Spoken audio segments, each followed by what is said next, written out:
Hi everyone, it's Sarah from Think Ready Read at ortongillingham.com. Last week I did a post about when you need small groups for reading. So today we're going to build on that with 3 fresh ideas for small groups. Now if you didn't get to read last week's post, go ahead and check out the link in the description below. I'll be sure to put it up there for you. So now, my 3 fresh ideas for small groups. Fresh idea number 1. The teacher should be the one working with a small group of struggling students.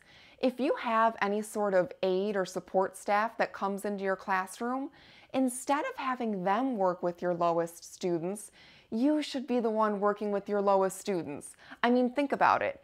You know their strengths and weaknesses, you know what they really need to focus on, and more than likely, you're the one who has the more specialized training to help them be able to reach their goals, to help them develop those skills. You're probably the one who's trained in a program like Phonics First, so it makes sense that you would be the one working with the struggling readers, while your aid or support staff either do something with the whole class or work with the higher groups. My second fresh idea for small groups is that small groups should be flexible. They don't have to be formed at the beginning of the year based on test scores and then kept the same until there's another round of testing. By making your small groups flexible, you give yourself a lot of freedom as to what skills you need to address, what pace you need to go at, and what students you need to help. Feel free to move students in and out of your small groups based on the help that they need. And by making those small groups flexible, you really avoid stigmatizing any students as always being in the low group. So it really helps improve the self-esteem of your students as well, and it gives them the chance to learn and interact with a variety of students in the classroom. And now my third fresh idea for small groups is that small groups do not have to mean centers.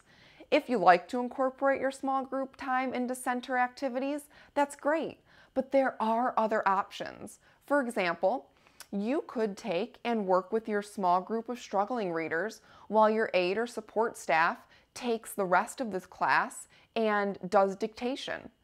Your small group is getting the support that's focused on the level that they need, and your whole class is still moving on with activities for the day.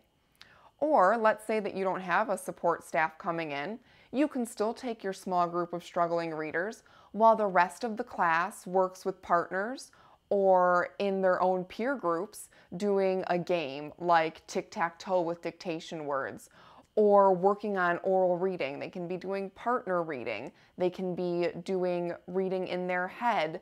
They can be working on reading comprehension. So you don't have to have necessarily centers planned where each student rotates around. Now, in this fresh idea number 3, I do just have an extra little tip. Have each student have their own independent work folder that you've stocked full of different activities that are unique for every kid. It can be reading, it can be math, it can be science, but if you take a little bit of time to set up and update constantly a folder for each student to work on, you can differentiate to individual needs and also have something productive for students to do whenever there's any extra time or whenever you need to fit in that small group time. So those are my 3 fresh ideas for small groups. If you have any fresh ideas, please share them in the comments below, and be sure to check out ortongillingham.com for more great ideas for Orton Gillingham based reading instruction.